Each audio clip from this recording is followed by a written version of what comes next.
And we're back again. It's time for me to bring out our routine, terrible Illumination video. There's not that extensive of an Illumination library left to cover, but we've already stepped foot into the original Secret Life of Pets movie, so it's about time we loop back to cover the sequel. With the first being the precipice of successful middle-aged bait, let's see if a more modern Illumination can rein in the cringe a little bit and present something good on top of their money-making foundation. Don't get your hopes up. This is Illumination's terrible Secret Life of Pets 2. Had to get the minions in there somehow. Oh, and hey, I have a question, movie. Just whereabouts are we right now? Like, I can't really tell what kind of cityscape we're having this story take place in. Ah, yeah, thanks. Nothing like a pop culture song number for the very, very first frame of the movie. A classic from 2009, or the most popular example doable for the city of New York. Rivaled only by the likes of Frank Sinatra, which they already covered with their other Illumination city prompt. Anyway, we're now set in a public park to start off the movie this time around. Time to learn some of the morals and messaging of where the plot is going. You probably love kids. Oh, wow, okay, that is horrendously worded out of context. I know I'm a YouTuber, but I know the target demographic is parents and their kids, but woof. Moving on, our dog protagonists, now after settling their relationship in the first movie, have a new unwanted invader probably joining their lives. I'm telling you, once the humans bring a kid home, your life ain't the same. So you're telling me it's just the same plot of the first movie, but now with something else? Alright, let's run it back again. Katie met Chuck. Yep, this is all going to be about an additional human being added to the family environment. Well, a couple, actually. The classic and most relatable bit for the family audience you're presenting to. You can just see how easily this premise was pitched. Then, something happened. And so now it's time to skip across months and months of potential plotlines that maybe a lesser franchise would have milked more directly as we skin through the lifespan of Katie, despite nobody else seemingly aging along the way. And from then on, everything was different. It's funny, with all these samey art styles, I can't help but see more of the good dinosaur in this child now. But as a montage, yeah, it does all the bits you'd expect. It's another excuse for pop culture song choices, and I'm guessing like 2 years has maybe passed at this point? I guess all the gaps in the middle would have just been your basic and boring dogly slice of life antics. Or at least that would make sense if this wasn't literally the Secret Life of Pets franchise, where specifically that boring slice of life idea is completely subverted against. But hey, I'm sure everyone else in the vicinity haven't inexplicably changed anyway. And I'm never gonna let anything bad happen to him. Ah, so now we've fully turned around from the opening moment of Max hating kids, cause this kid is alright. And more so than that... Was the world always this dangerous? Max has now unlocked some anxiety to boot. Now that's some relatable content. And you know, for a small moment, I don't exactly hate this. Maybe it's just because I've already been beaten over the head with 2 unnecessary pop culture song choices, so I was expecting a third. But to now receive something from the actual score, a hint of brass that feels like an offshoot of a Pixar piece, yeah, that's nice. And at first, it seems like it's gonna be running back the whole gag montage of pet antics. But it actually ends up just being the cat. Missed opportunity or a mercy? Instead, we otherwise focus on Snowball, the antagonist of the first movie. That's nice. Or they just wanted to keep Kevin Hart. He is now plastered up as a... And after his kids leave for school, he's out to tackle the world. Why exactly we're doing a superhero plot is beyond me. Oh, no, never mind. It's 2019. This was peak Avengers Endgame time right here. I see now. Okay, was that really needed? Actual Superman theme and all? It's such an Illumination thing to be so overt and unsubtle. Real eye roll territory. Just like hocking up old classic jokes like... Talking about Paul in order. Not to mention a good hit to the balls to wrap it all up. What? It's nice-ish that Snowball is still around, but I'm not a big fan of this reintroduction of a scene for him. But hey, at least it has some function, introducing the next phase of baby Liam's life. preschool? He's around that age. And upon learning that Liam has just left the building, we open up to the first good bit so far in the movie. The more imaginative, fun part of the universe of Secret Life of Pets. The secret life that they have. Duh! As Max calls out on the walkie-talkie to have all eyes on Liam. Does anyone have eyes on him? It's here that we now get the proper montage of other pet antics that only did a one-shot last time. It's nothing too crazy, but I do enjoy this one line. He's not in his bag of chips. I mean, I am approaching 30, so maybe this stuff will only tickle me more and more as time passes on. Great. It all turns out to be a false alarm anyway, as the hamster spots him eating a snack on the streets. Eyes on, anxiety quelled. Scratching again there, buddy. Also, this is a totally not obvious development that's going to be coming back after already being established like 3 times at this point. But as we pop into the waiting room for the vets, we come to learn it's not for fleas, but instead... He specializes in behavioral disorders. Ooh, a little deeper under the surface. And is once again a platform for Illumination to make another montage of animal antics. I swear, this is just 80% of the writing. To be fair, it is the best bit. You've got cats unaware their owners don't want dead birds, hamsters running eternally, and another done-before gag of creepy shining twins. We start fires. At what point is it a cool reference, and at what point is it just lazy comedy writing? And upon Max's freakout, we cut back to the house. The cone of shame. Classic pet humor. Honestly, I'm surprised I didn't think of it sooner, because of course that would be in the sequel movie. Considering there have been murmurings about a Secret Life of Pets 3 actually being in development, I wonder if there's any other obviously missing pieces of the pet experience yet to be covered here. Other than, well, you know.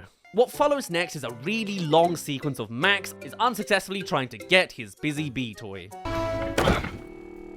And upon learning that they're going on a car trip, We're going on a trip! there's then even more time put into this busy bee toy as Max tries to find a babysitter for some reason. With no real establishing of it before this point, up front, it just feels like a chunky waste of time on something unimportant for now.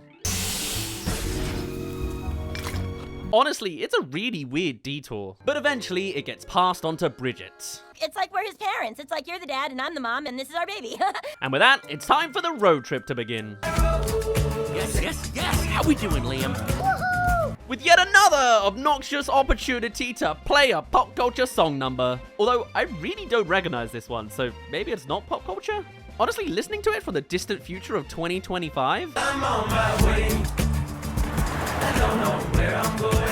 It actually has the exact same cadence of those early AI-generated song numbers. You know, the ones that are all country music and simultaneously sound like one singer and a whole ensemble. And I mean, with the directly on the blackhead of the end of the nose on the nose lyrics, it honestly perfectly fits the bill if this wasn't 2019. You think movie soundtracks will genuinely go in that AI-generated direction one day? Well, at least Illumination won't with their scathing minion AI comment. At least for now. Anyway, dogs in cars? There's a recognizable bit for that one. I love the car! Back to Bridget, and she's relevant to the plot entirely based on this tiny toy that didn't specifically need a babysitter in the first place. First dreaming on the thing with your classic romance dream for those in the audience that didn't get the hint for character relation goals. But then, of course, the busy bee goes on a bit of an adventure. Is this side plot really a necessary addition to the movie? Or merely an excuse to incorporate the classic core characters from the first movie to appease a sense of nostalgia and connection to the first movie, while the main sequel plot takes place in an entirely new, unrelated location? I guess we'll find out. First, a cliche! And what's more, it lands somewhere iconic we also have yet to translate in the series. Honestly, it's not necessarily a fault. It's kind of the beats you would want to see. But it's also so bittersweet to see how easy it is to write an Illumination movie when all you have to do is stitch together all the ideas of the most popular examples of every concept. I roll my eyes that I recognize something. Even the beat of oblivious grandma/grandpa is so standard, but it is entertaining. I laughed the first time I saw it in Amazing Spider-Man 2. Now, someone else will laugh for their first exposure. Meanwhile, we have a C plot in this movie. It is an ensemble cast to keep up with after all. It's Snowball, who inexplicably is in the same room as Chloe the cat now, trying to work out for their superhero thing.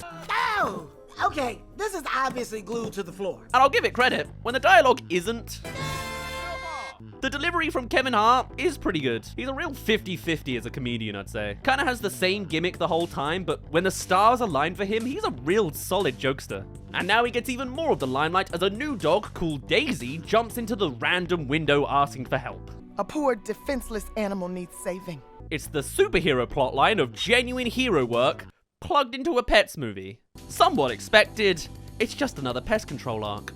But with a little more of a twist this time. Oh wow, okay Illumination. This seems to be a surprisingly consistent thing. A genuinely fantastic flourish of more stylistic animation coming from a studio that typically cuts the corners out. I love this. Seriously, I would watch a cartoon with this aesthetic eternally. I don't think anything even comes close to this look, really. Probably because it does have a movie's budget. It's what Snowball envisions superhero work as.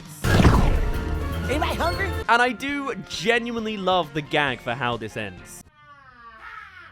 As a forced-in plot for the sake of the trends of the day, so far, it's not awful in its presentation. But let's get into the real version of what's required. All began when I was on my way back from vacation. Taking place on a plane of all places, we have Daisy and the other pets interacting in the cargo hold, which, as well, is a nice creative expansion from the norm. It's good. I even like the opening line gag. Our humans were safely stowed in the overhead compartment. But eventually, we come to see the defenseless animal in question. It's a circus animal. Now, I don't speak wild animal. Wait, what? You don't speak wild animal? Aren't all pets speaking in wild animal? Do domesticated animals have their own language? It always gets dodgy when a film with talking animals invents a language barrier. I mean, I guess the pigeons from earlier in the movie couldn't communicate either. But it never doesn't come across as just a wrench forced into the story to remove a layer of communication just to pad out the runtime. And this movie is already only an hour and 20 minutes. Anyway, coming out of the story, we hear that Daisy describes the victim as a poor baby kitty, whilst Chloe... I mean, I literally don't believe a word of it. And from there, we get a glimpse back into the flashback.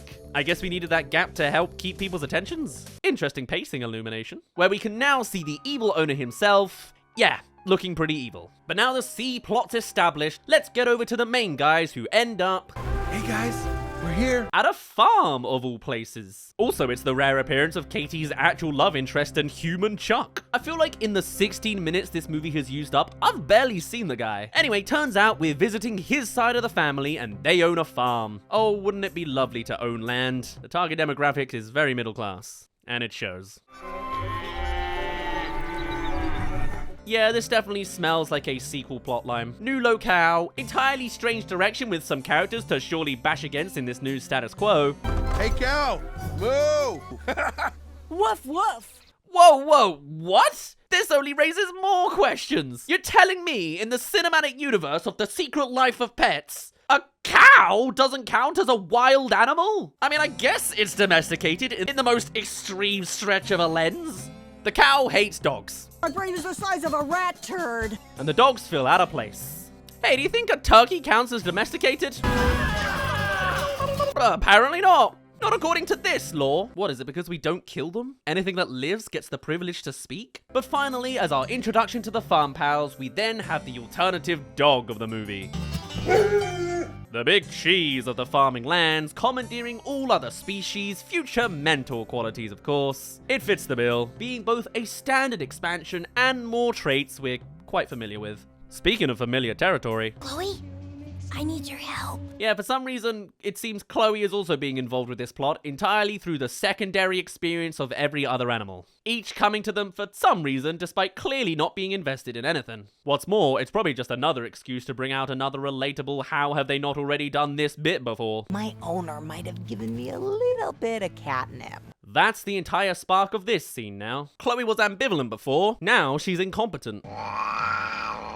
Is this commentary on how catnip turns a cat into a wild animal and therefore it loses its ability to communicate as a language barrier? No, I think it's just more annoying Illumination dialogue bait. An idea that I think can be done well sometimes, but not yet by Illum Studios. So why is Bridget here of all places? Why come to Chloe for advice? Well, apparently it's all due to this unexpected spin on the plotline side piece. I need you to teach me the way of the cat. What is this movie, man? Why is this where we're going? Really? Meanwhile, it's time to meet the mentor man of the hour, always the intimidating one. But hey, at least he speaks. I swear it's a 50-50 on who would and who wouldn't in this movie. Ever defensive, we learn a hint about him. Name's Rooster.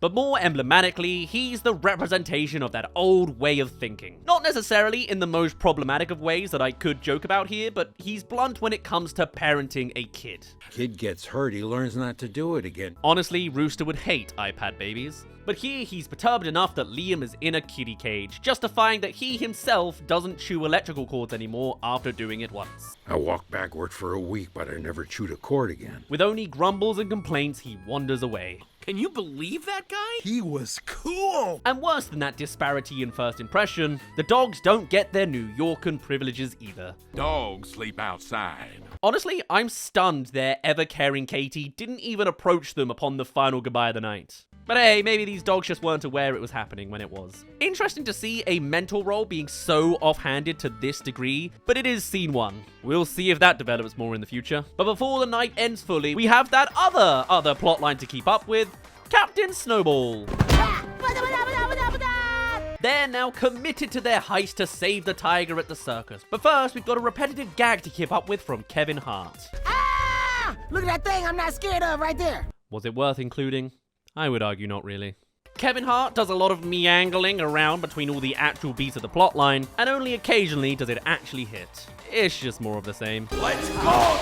But this is genuinely horrific. The first movie at least had other animals, namely Snowball himself, as the actual villain. But to see a reconstruction of what is genuinely seen as animal cruelty with a sound design work that's a little too crisp, it's seriously harrowing. We gotta do something. Not to mention, animating the expressions on the animals is something studios have mastered for decades, so to see it detailed here is horrendous. If tiger does not do trick, tiger will become rug. And so the tiger is caged away. Honestly, I prefer it this way. The alternative is legitimately hard to watch. And with the humans gone, but Guardian Wolfpack still present, Daisy hops right over anyway. Hey, step away from that tiger. And with no real plan, no real necessity for Snowball to really be here, we immediately dive into a fight sequence. The bit being that Daisy can just magically outmaneuver any rival animal that they're faced up against, all the while Snowball... Which then begs the question, why even add Snowball to this sequence in the first place? It's not exactly like he's specifically here to act as bait or something. Sure, I guess in a sense he kinda does end up being for a singular wolf. But Daisy still has to handle absolutely every other wolf at the same time, whilst aiming for the goal of the cage keys. Hey there, thank you for making it to the halfway mark of this video. Come subscribe if you're interested in more terrible movies, and I'll get back to the rest of The Secret Life of Pets too. It's not a successful distraction for a heist by any means, but it is an excuse for a storyboard set. Snowball can use the amusement park stalls to flesh out this chase sequence. To be fair, it is a great way to balance the otherwise horrific villains of these evil-looking wolves to be palatable to the kids, since it's a lot less intimidating that way. Plus, it's a satisfying ending too. Again, with a perfect teleporting Daisy that seems so competent, it's like she doesn't even need Snowball in the first place. And just like that, mission accomplished. Come on, let's go. All right. Yeah, of course. And you'd think there'd be more to the tiger plot after this point, but not really. They let him out, sure, but then they just seem to kinda part ways after that. I assume more is gonna happen here, but it's not exactly presented in the best way. Instead, we just end on... Wolves are jerks. Back to the farm, since the cat plot is on hold, I guess. Very eventful evening, this. And Max is freaking out again. I think we should check on Liam. To be fair, this is probably one of the first early movies to really talk about and focus on anxiety now that I think about it. And this is a pre-COVID movie. This is ages ago. And it's placed into a dog character of all places. I mean, I guess it does happen, but what an interesting case of being ahead of the trend. And upon seeing the kid is fine, The nerves don't stop, as now even just the sounds of the farm perturb Max too now. Of course, Illumination had to squeeze one more in there. And then the fears are realized. Wait, no. A real danger. That'll surely help the anxiety a bit. It's a fox. Out to attack a small dog? Do they do that? Interesting to learn, I guess.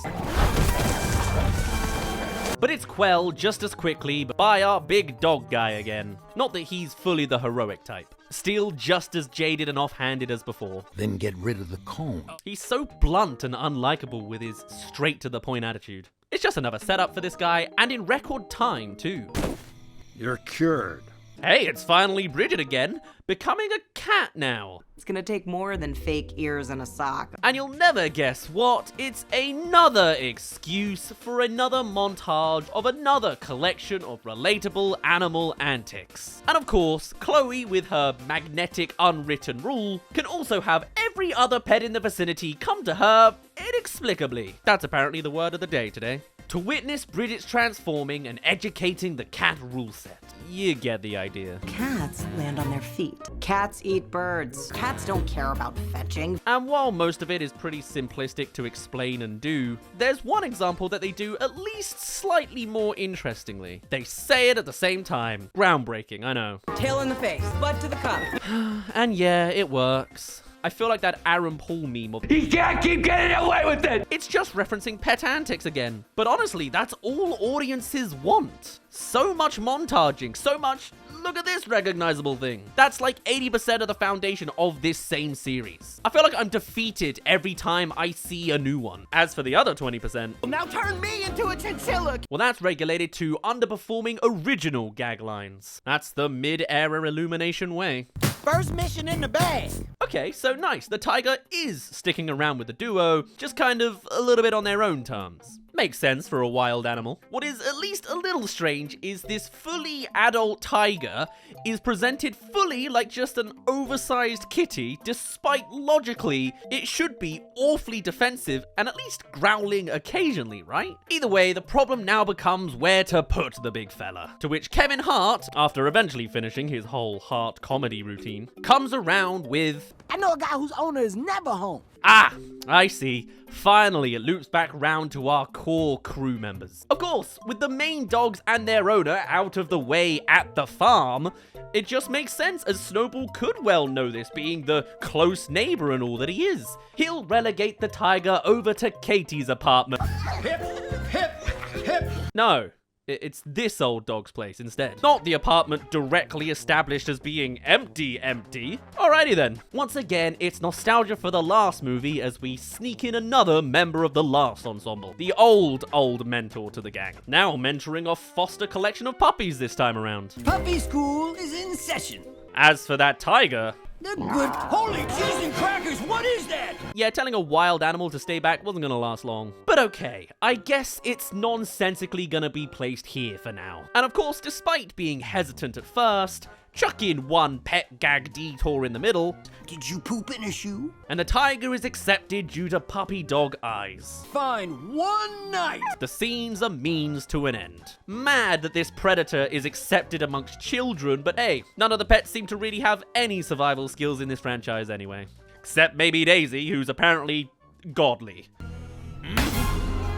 Time for so far what has legitimately been the scariest Illumination villain so far. Just a genuinely bad guy. Not Despicable Me spy drama this time. And he's finally discovered that the tiger is missing, ready to take it out on what animals remain. You're the worst wolf ever. Man, you're actually gonna make me feel bad about the scary wolves now too? Well, either way, it's the 4th division of characters to keep track of now, as Daisy left behind an artifact for the wolves to follow up on. This from Thief of Tiger. And with his iron fist threatening man's best friend, somewhat, the wolves are let out to track down the tiger again. What do you think will bring them down? Let's spin a roulette wheel to make a guess on the prediction of the plot. Is it gonna be superhero Snowball, old Yella from the farm, or the hundreds of cats hurdle? Who's gonna shred up this vaguely European human monster? Place your bets now. I'm putting it on the oblivious grandma. Sorry, Liam. We can't read. Okay, so this next scene's kind of weird. The dogs now are trying to read Liam's book alongside him and somewhat pass it based on the diagram. Okay, but it's Red Riding Hood, manually going through the 3 beats and over-explaining. Until we reach on to... She is just for Rooster to pop up again and to berate them some more that the kid's fine with scary stuff. Only Max seems to be scared of everything. You're the one who's scared of everything. And that's that scene. Once again, just establishing Max is scared and Rooster's point of view of it. Is it a wasted scene? Do we really need to hear the Red Riding Hood story again? There's a little girl in a red hood. And so all that build up on the Bridget side of things finally reaches us back to here. It's cat country. Time for all the cat jokes along the way as she sneaks her way through the room and up the cat tower to get that busy bee toy. Oh boy. There is a massive super cat as a rival now. And how do you defeat cats? Oh yeah! I guess that is the most obvious joke you could make around cats. Technically already done, I'm pretty sure, in the first movie. Although they do at least, upon retaliation, do something vaguely one-up from there. She caught the red dot. And just like that, she waltzed right on out with the British national anthem because she is now queen. Okay, 50 minutes of setup, all for that. Based off of a random toy edition anyway that didn't really make sense. However, this I can get into. Maybe it's because these damn characters, they finally shut up, but there's something about the Majestic running in the sun with that soundtrack underneath. To me, for some reason, I'm getting like Pixar Toy Story 2 vibes. As if we're about to see something really sweet and humble and impressive from this career dog. And that's mostly what these shots are here. With Max being jealous, of course, trying to do something similar with a large pig. I can handle it. Only to, of course, go wrong after a handful of micro gags, leading into... and being punished for letting out the sheep, having to join on the rescue mission for a baby sheep wandering out into the woods. This is just you and me. The scene's not exactly groundbreaking, it's exactly what you would expect to happen. Very by the numbers so far. But we're 60% done. Hope the real plot kicks in at some point here. Well, it's more of the dogs, as Rooster forces Max to continue on the journey. Youch, that's not really cartoony violence. That's just straight up shredding through a thorn bush. Just go on without me. Oh, you're not giving up. But eventually they make it to the tiny little sheep, of course dangling off of the very last tree off of the side of the cliff face. There's apples in this tree. Oh, so this one can speak. Sheep are domesticated. Yeah, okay. And what's worse, of course, is Max has to be the one to save them because, of course, they are lightweight. Leading into the first lesson of confidence is acting like you're not afraid. And then somehow, magically, this wimpy house dog does it, despite everything possible being against their favor. The fear, the fall, the tree, the little kicking on the face. This is a miracle in the making here. And Max saves the tiny sheep after absolutely everything's said and done, against all of the odds. Unfathomably lucky. Yep. Oh no! And something must be wrong, because I actually quite liked that joke too. Maybe it does justify them talking. And Max, of course, is beaming on the way back, because that's pretty much the entire arc. Let's get an extract of somebody else, eh? We are getting closer. It's the wolves' time, who have successfully sniffed out Daisy, who's talking to some fellow dogs. No one asked anything. You just walked up to us and started talking. Again, it all just feels very by the numbers. This is a movie, not a movies movie. Enemy dogs appear, they run, they find. Not with that much ingenuity beyond big dog, small dog, they escape. How do you escape trained running wolves? So long, suckers! A slow, human-controlled scooter. Blow some raspberries in their general direction and they could never hope to find you. Whoa. You were just beaten by a rabbit. Is this really a joke? Well, it's rabbit time anyway. Paying off the panning we had earlier as that tiger is being returned immediately by all of those puppies for trashing the apartment and eating the TV. All off-screen, of course. All the budget for animated chaos goes exclusively into the Despicable Me series. For shame! And doing so, that whole scene is reversed. and Snowball drops Tiger off at Max's apartment. Only not doing so last time because he would eventually do it this time. It's all just padding and boring by the numbers. Does any scene matter in this movie? Bridget spots Snowball and they have an exchange, both equally questioning each other. Okay. But this is what the movie is really about. It's Rooster and Max entirely, and it's a nice scene. Hey, kid. Good job today. With a bonding experience endured together, they can now have a nice bonding moment in the moonlight, learning how to howl, as it's just what they do there. There you go. It's nice. It's done. It's not a lot on the bigger picture, and the rest of the canvas is spent on arcs that delete themselves. And the next day, Max gets a handkerchief like Rooster has, and the family drive off. I'm having a moment. Can't have genuine emotion in a modern Illumination movie. That requires some heart. But now we have a climax. With Max and Co home, we can combine everybody's stories together. And I gotta say, I do still like some of Kevin Hart's delivery. But yes, the tiger is still in the apartment, snuck right under their noses. And when it comes to the wolves, They're here! Oh, no, no, no. it's all happening all at once and right on cue for Max's new revelations. That's just as quickly kicked to the side. Nothing like mild animal abuse to come to the rescue against an outright mauling. The others reach the rooftop, the rabbit is Hulk thrown down the pipes. And the tiger is cornered, tranquilized, and captured along with Daisy. Everything has gone wrong. And it's all up to the core characters we know, of course. What are we gonna do, TD? Cue the add-on of the hamster driving around and Bridget with every cat in the universe, arranging, oddly enough, to manipulate their owner to driving them around instead. And I'll give it to them, it's a fun montage for the granny. Also begs the question that against all of these other domesticated animals that speak, how does a cat not communicate? Apart from that one line, and also Chloe. Even to their elected queen, they just meow. Oh, whatever. Training is going to be a lot more fun. And so in case you weren't aware if the evil guy was evil, now he's upping the level of animal cruelty he engages in. Time for all of the animals to get involved, but not too involved. In building several storylines and animals, the movie seems to know when a plot is too bloated with an ensemble and goes to drop them out piece by piece. Not just the hamster on the road, but up on the train rooftop. Snowball! Have fun! Also, by this point, Max has immediately become exactly like Rooster now, with one example of exposure therapy, mimicking lines and catching animals just like he did. And then there's this. Which is a nice little additive for some cute animation, I guess. It's all confrontation. And there's more. From unraveling pipes to a cannon set piece, the classic monkey slapping with added cartoony sound effects this time for some reason, and eventually sending off that Chekhov's gun.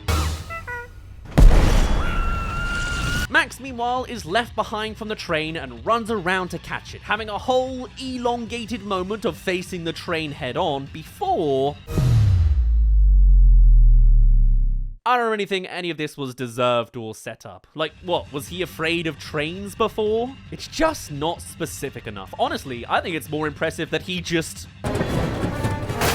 charges through glass unharmed immediately afterwards. Anyway, it's the fight against the big bad human, who now is made of paper. Beaten by two tiny dogs and a rabbit. An incredibly easy fight that has to be done, but completely takes away from any real stakes of the movie. Like a limp handshake, this movie just reaches its end in as soft a fashion as possible. Just a throw will do it. Oh no, wait, this movie does do a little bit more. You are going nowhere! Good! I don't need anything dark, I'm just glad to see him not entirely fold the moment we have the real battle. And his actual final hit is... Yeah, that's at least a lot more fitting. My bet about the oblivious granny was actually written when I didn't know the story, so well done me. I can predict a kids movie. And of course, it comes with a cliched gag on the side. But wait, what does the granny think is the goal here? Isn't she out gunning for groceries? Why is she making a conscious effort to run over a single guy? Like, what's going on from her perspective? And then in the next scene, she's asleep and the cats are driving. Which is it, movie? Is she being handled by her cat army, or is she too blind to know exactly what it is she's actively doing? Well, anyway, it's the epilogue. And while the last movie had a genuinely heartful moment of the return of owners for the pets universally, this one just doesn't have that same relatable magic. Across this entire movie, it continued the trend of bringing up every most obvious reference in any given topic. And when you look at the whole, 1/3 was unnecessarily added in with the cats and only relevant for the final hit and the tiger solution. Another third was for a singular moment of bravery about a young kid who's missing for the middle hour of the movie. And the tiger plotline, yeah, is fine and standard. Absolutely formulaic with no new surprises. For a movie that stood on the virality of universal pet appeal and relatability, this one, in trying to be more character specific, just comes off as mid. It's basic, safe, hey, new family member Liam is back for the closest heartful moment at the end, I guess. Look at this. My doggies. But otherwise, it's all just a lot of fluff that doesn't stand out at doing anything other than being a movie. That whole cow thing, that doesn't come back. A lot of things were poked and touched on. Scratching again there, buddy. Also, this is totally coming back. None of it really went anywhere. Add in some IRL shots from the internet that I'm not certain that they actually asked the rights for, and a post-credit scene. I got bras in Atlanta. Twist and roll, drink it Fanta. Yep, let's skip that. And you have an absolute skeleton formula of a modern-day Illumination sequel movie. As much as I roll my eyes at the elbow nudging, look at this, relatable, of the first movie, this movie doesn't really have that either. And in its place is a pretty cliche animal movie, because it's been done oh so much before. There's not even much of a secret really to these pets, other than that the events happened in another location, like every animal movie. Some deliveries were great, ideas were simple but done, but otherwise, this is just incredibly forgettable. But I'm sure oh so very profitable. So that's where we shall end things off for now. My name's been Daz. Thank you very much for reaching the end of this terrible episode. Do let me know your thoughts on Illumination and what they could do for Secret Life of Pets 3 perhaps. But otherwise, I shall see you all in a little bit.